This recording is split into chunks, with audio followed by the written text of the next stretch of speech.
Hello everyone, কেমন আছো? Good morning সবাইকে, সব বন্ধুদেরকে। আশা করছি তোমাদের ব্রেকফাস্ট হয়ে গেছে। আমার কিন্তু এখনও হয়নি। আদিকে জাস্ট তোমার সব কিছু করে ওকে রেডি করে স্কুলে পাঠিয়ে নিলাম। তো এইবারে হচ্ছে আমার অন্যান্য কাজকর্ম হবে। তো রান্নাঘরে চলে এসেছি। আর আজকে ওকে চাউমিন করে দিয়েছিলাম, মিট চাউমিন। তা ও খেয়ে চলে গেছে। আর যেটুকু বাকি ছিল আমি খেয়েছিলাম, কিন্তু সকাল থেকে এখনও টিফিন করা হয়নি। তো ভাবলাম যে চলো টিফিন করবো। তো দেখো এখন আমি ঘরের কাজকর্ম সব করে নিয়েছি, আর এখানে একটু টিফিনও বানিয়ে নিচ্ছি। তো সকালবেলা উঠে আজকে যে আম খেয়েছিলাম, আর এই আখরোট খেয়েছিলাম, আর একটু হলে তোমার হেলথ ড্রিঙ্ক খেয়েছিলাম। এই খেয়েছিলাম, আর কিছু খাওয়া হয়নি। আর এখন দেখো এই যে আম দিয়ে এই যে তোমার গোলা রুটি বানাচ্ছি, দেখো ময়দা দিয়ে। তো এটা এখন খাবো ব্রেকফাস্ট। তো তারপরে অনেক রান্না বান্না রয়েছে। তো আজকে রান্না কী করবো বলতে পারছি না। আর সিঙ্কে তো দেখছোই যে কত বাসন টাসন রয়ে গেছে, কিন্তু ঘরের কাজকর্ম সবই হয়ে গেছে। তো চলো তোমাদের সাথেও শেয়ার করব। তো তোমাদের তো সবার ব্রেকফাস্ট আশা করছি হয়ে গেছে, আমার এখনও ব্রেকফাস্ট হয়নি। তো দেখো আমার ঘরের কাজকর্ম সব কমপ্লিট হয়ে গেছে। আর বাইরেটা দেখাবো তোমাদেরকে। বাইরে মানে বৃষ্টি হচ্ছে, তো বৃষ্টির ওয়েদারটা তো বেশ ভালোই লাগে। তো চলো তোমাদের দেখাই। দেখো বাইরেটা কি ভালো লাগছে। তো দেখো পাখিরা কিচিরমিচির করছে, আর বাইরেটা ঠিক এরকম লাগছে, বৃষ্টি হচ্ছে। আর এইদিকে দেখো আমার সমস্ত ঘর দোয়ার একদম পরিপাটি করে গোছানো হয়ে গেছে। তো ঘর দুয়ারের কাজকর্ম কমপ্লিট হয়ে গেলে না, ঘরটা দেখবে এমনি ভালো লাগে, মনটাও বেশ ভালো লাগে। তো দেখো সকালবেলা উঠে কাছাকাছিও করে নিয়েছি, আদির জামা কাপড় জানলা দিয়ে মেলে দিয়েছি। আর দেখো ঘর দোয়ার সব টিপটপ করে পরিষ্কার করা হয়ে গেছে।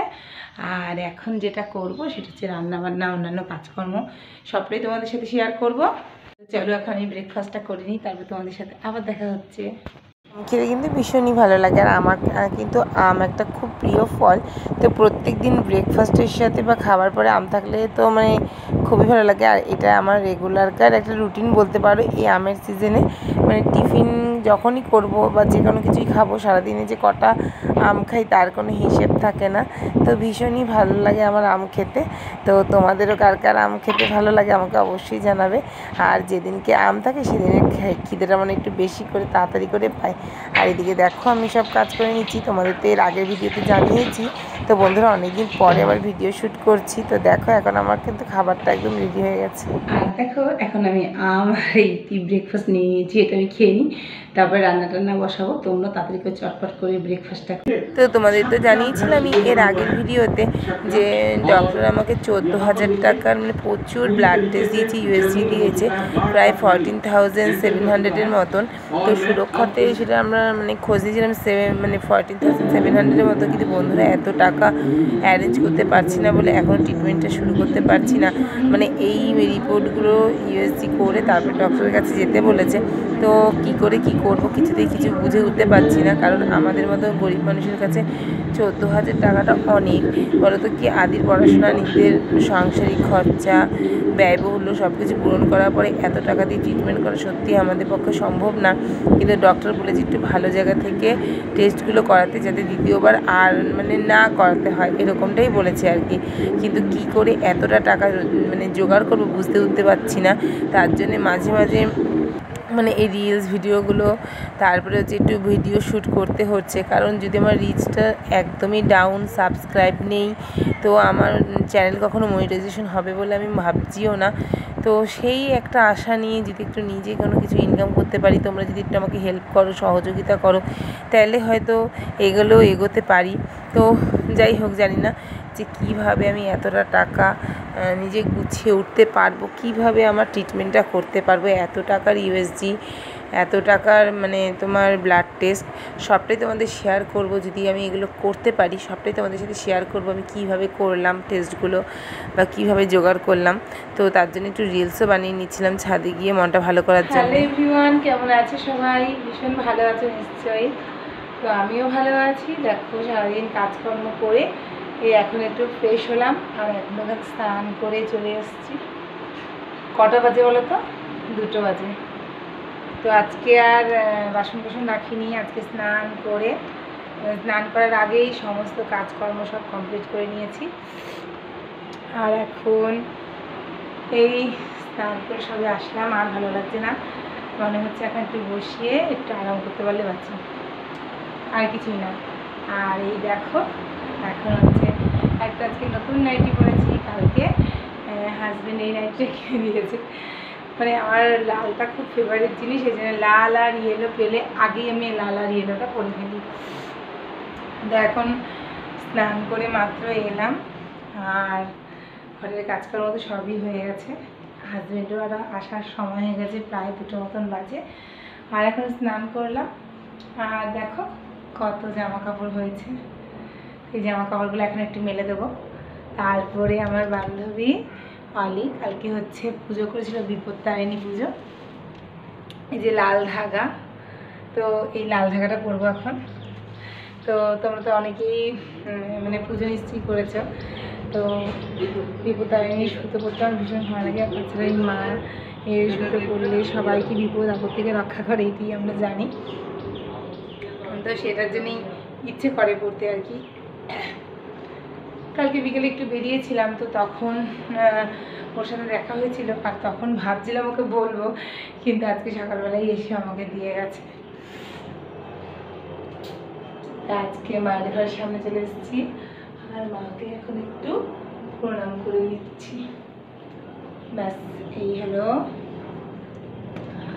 হলো আজকের দিনটা। তো চলো তোমাদেরকে একটু দেখাই আমি বাইরেটা কি রোদ উঠেছে। হ্যালো এভরিওয়ান, গুড ইভিনিং, কেমন আছো সবাই? ভালো আছো নিশ্চয়ই, আমিও ভালো আছি। তো দেখো এখন আদিকে পড়তে গেছে, আর ওখানে এখন আমরা আনতে যাব। তো ওখান থেকে গিয়ে আসবার পথে কিছু কেনাকাটা আছে ওর স্কুলে, তো সেগুলোই কেনাকাটা করতে যাচ্ছি। তো অনেকদিন পরেই বাইরে বেরোচ্ছি, বেশ ভালো লাগছে, আর ওকে একটু নিয়ে আসবো। তো দরজায় তালা লাগানো হয়ে গেছে, আর এখন চলো আদিকে গিয়ে নিয়ে আসি। তো অনেক দিন পরেই বাইরে বেরোবো, মনটা যেন ভীষণই ভালো লাগছে। তো কি বলো তো, বাইরে বেরোলে পরে মনটা সত্যি করেই খুব ভালো লাগে। আর আদিকে এখন আনতে চলে যাব, হাজব্যান্ড আর আমি দুজনে মিলে। আর তাছাড়াও অনেক কিছু বাইরে টুকটাক কাজ আছে, সেগুলো না সারবো। তো রোজই ভাবি টুকটাক করে যাব, কিন্তু কি বলো তো আর হয়ে ওঠে না। তো সেই জন্যেই একসাথে মানে বেরোলে পরে খুব ভালো হয়। আর এই দেখো এখন আমরা দুজনে বেরিয়ে পড়েছি আদিকে আনতে যাব। আর এদিকে 7টা বেজে গেছে, আমাদের চরকতলার মোড়টা দেখো কত সুন্দর লাগছে, ঝকঝকে আলো।